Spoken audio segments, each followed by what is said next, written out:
Pattern 3မှာလေ့လာရမယ်စကားပြောပုံစံလေးက I wish I could plus verb infinitive ပဲဖြစ်ပါတယ်။ I wish I could ကိုရှေ့ကပုံတည်ထားပြီးတော့နောက်က verb 1ရိုးရိုးလေးတွေထည့်ပေးရမှာဖြစ်ပါတယ်။သူ့ရဲ့မြန်မာလိုအဓိပ္ပာယ်လေးကနိုင်ရင်ကောင်းမှာပဲဆိုတဲ့ပုံစံလေးဘာသာပြန်လို့ရပါတယ်။သူကတော့ဒီလက်ရှိအချိန်ဒါမှမဟုတ်လို့ရှိရင်အနာဂတ်မှာပေါ့နော်။ကိုယ့်ရဲ့ဖြစ်ချင်တဲ့စံထားတွေဒါမှမဟုတ်လို့ရှိရင်တခါတည်းမှာနောင်တရတဲ့အခြေအနေတွေကိုပြောချင်တဲ့အခါမှာလည်းသုံးလို့ရပါတယ်။ပို့ပြီးရရှင်းသွားအောင်ဥမာစာကြောင်းလေးတွေနဲ့အတူလေ့ကျင့်ကြည့်ရအောင်။ငါအတိတ်ကိုပြောင်းလဲနိုင်ရင်ကောင်းမှာပဲ။ I wish I could change the past. I wish I could change the past. နိုင်ရင်ကောင်းမှာပဲဆိုတော့ I wish I could ကိုပုံတည်ထားသူရဲ့နောက်က infinitive verb လေးတွေလိုက်မှာဖြစ်တဲ့အတွက်ပြောင်းလဲနိုင်ရင်ကောင်းပါပဲဆိုပြောင်းလဲသည်ဆိုရ change လေးထည့်လိုက်တော့ I wish I could change ငါပြောင်းလဲနိုင်ကောင်းပါပဲဒီထိရတော့အတိတ်ကိုလို့ပြောချင်တဲ့အတွက် the past ဆိုတာလေးကိုထည့်ပေးလိုက်ရုံပါပဲအဲ့တော့ I wish I could change the past ငါအတိတ်ကိုပြောင်းလဲနိုင်ရင်ကောင်းပါပဲငါဒီသင်္ချာပု္ပ္ပစာကိုဖြေရှင်းနိုင်ရင်ကောင်းပါပဲ I wish I could solve this math problem I wish I could solve this math problem လို့ပြောလို့ရပါတယ်အဲ့တော့နိုင်ရင်ကောင်းပါပဲဆိုတော့ I wish I could ဆိုတာလေးကိုပုံတည်ထားနောက်ကဖြည့်ရှင်းနိုင်ရင်ဆိုတော့ဖြည့်ရှင်းသည်ဆိုတဲ့ infinitive verb လေးထည့်ပေးလိုက်မယ် solve ဖြည့်ရှင်းသည်ဒါဆိုရင်တော့ I wish I could solve ဆိုရင်ဖြည့်ရှင်းနိုင်ကောင်းပါပဲဒီသင်္ချာပု္ပ္ပစာဆိုတော့ဒီဆိုတော့ this သင်္ချာပု္ပ္ပစာကို math problem လို့ပြောလို့ရပါတယ်။ဒါဆိုလို့ရှိရင်တော့တစ်ချောင်းလုံးပေါင်းပြီးတော့ပြောကြည့်အောင် I wish I could solve this math problem ငါဒီသင်္ချာပု္ပ္ပစာကိုဖြေရှင်းနိုင်ရင်ကောင်းမှာပဲ။ငါစာကိုမြန်မြန်ဖတ်နိုင်ရင်ကောင်းမှာပဲ I wish I could read faster I wish I could read faster လို့ပြောလို့ရပါတယ် I wish I could နိုင်ရင်ကောင်းမှာပဲဆိုသူ့ရဲ့နောက်မှာနော် verb infinitive လေးထည့်ပေးရမှာဆိုစာဖတ်တာဆိုတော့ read စာဖတ်တယ်ဒါဆိုရင်စာဖတ်နိုင်ကောင်းမှာပဲဒီထိကတော့ပို့ပြီးတော့မြန်မြန်လေးဆိုရင် faster စာလေးထည့်ပေးလိုက်အောင်ပါပဲဒါဆိုလို့ရှိရင် I wish I could read faster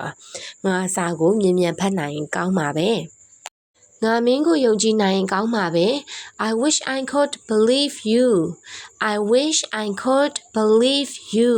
လို့ပြောလို့ရပါတယ် I wish I could ကိုပုံတည်ထားနောက်ကနော် verb 0 verb 1ရိုးရိုးလေးထည့်မယ်ဆိုတော့ယုံကြည်နိုင်ကောင်းပါပဲဆိုယုံကြည်သည်ဆိုရယ် believe ဆိုရယ် verb လေးကိုထည့်ပေးလိုက်မယ်မင်းကိုဆိုတော့သူ့ရဲ့နာမှာ object လေး you လေးကိုထည့်ပေးလိုက်ပါဒါဆိုရင်တော့ I wish I could believe you ငါမင်းကိုယုံကြည်နိုင်ရင်ကောင်းပါပဲ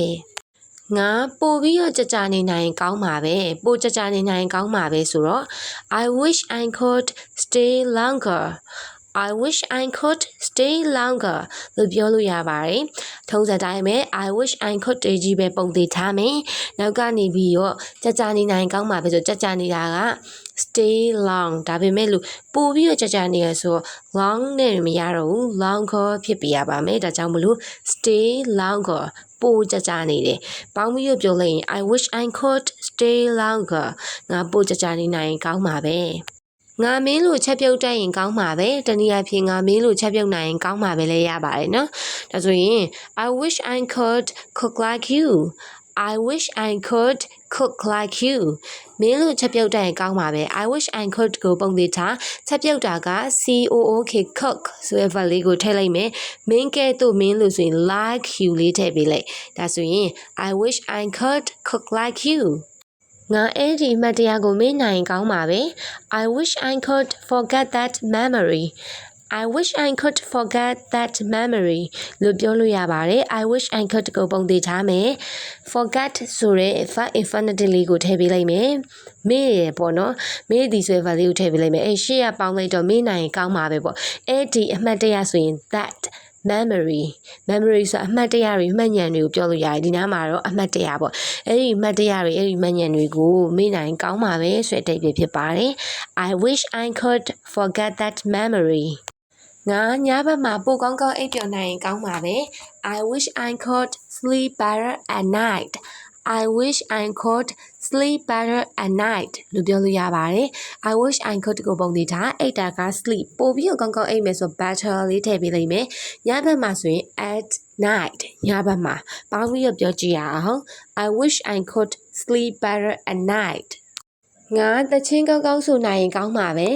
I wish I could sing well I wish I could sing well လို့ပြောလို့ရပါတယ် I wish I could ကိုပုံသေးထားမယ်နိုင်ရင်ကောင်းမှာပဲတချင်းကောင်းကောင်းဆိုတာက sing well ဒါလေးထည့်ပေးလိုက်တော့တချင်းကောင်းကောင်းဆိုနိုင်ကောင်းမှာပဲဆိုတဲ့အဓိပ္ပာယ်လေးပါငါကွန်ပျူတာတွေလုံးလုံးပုံကိုနားလည်နိုင်ရင်ကောင်းမှာပဲ I wish I could understand how computers work I wish I could understand how computers work လို့ပြောလို့ရပါတယ် I wish I could ကိုပုံသေးထားမယ်နားလည်နိုင်ကောင်းပါပဲဆိုနားလည်သည်ဆိုတဲ့ verb လေးက understand သူ့ရဲ့နောက်မှာကပ်ပြီးထည့်ပေးရပါမယ်ပြီးတော့မဘာအကြောင်းအရာတွေပိုင်းဆက်ထည့်ပေါ့နော် verb ရဲ့နောက်မှာဆက်ထည့်ပေးရမယ်အဲ့တော့ကွန်ပျူတာတွေဘယ်လိုလုပ်တာလဲလုံးပုံကိုဆိုတော့ how computers work လေးထည့်ပေးလိုက်မယ်ဒါဆိုရင် I wish I could understand how computers work လို့ပြောလို့ရပါတယ်ဒါဆိုလို့ရှိရင်တော့ဒီကနေ့မျှဝေပေးသွားတာလေးကကြတော့ I wish I could plus verb infinitive ဆိုရဲ pattern လေးပဲဖြစ်ပါတယ်ဒီ pattern လေးရဲ့မြန်မာလိုအဓိပ္ပာယ်ကနိုင်ရင်ကောင်းမှာပဲဆိုပြီးတော့အဓိပ္ပာယ်ပြန်ဆိုလို့ရပါတယ်ကဲဒါဆိုလို့ရှိရင်တော့ဥမာစာကြောင်းလေးနဲ့အတူတူလေ့ကျင့်ပြီးသွားပြီဖြစ်တဲ့အတွက်ဒီ pattern လေးကိုလည်းတော်တော်များများသဘောပေါက်မယ်လို့ထင်ပါတယ်ကိုယ်တိုင်ကနေပြီးတော့လေ့ကျင့်ကျင်နေဆိုရင် comment မှာစာကြောင်းလေးတွေနှစ်ကြောင်းသုံးကြောင်းရေးခဲ့ပေးလို့ရပါတယ်ဒီလို pattern လေးတွေကိုတရားအထိပေါ့နော်ပညာဒါနအနေနဲ့တင်ဆက်ပေးသွားမှာဟုတ်လို့အင်္ဂလိပ်စာလေးလာခြင်းနဲ့ဆိုလို့ရှိရင်တော့ page လေးကို follow လေးလုပ်ပြီးတော့အင်္ဂလိပ်စာလေးလာလို့ရပါတယ်ရှင်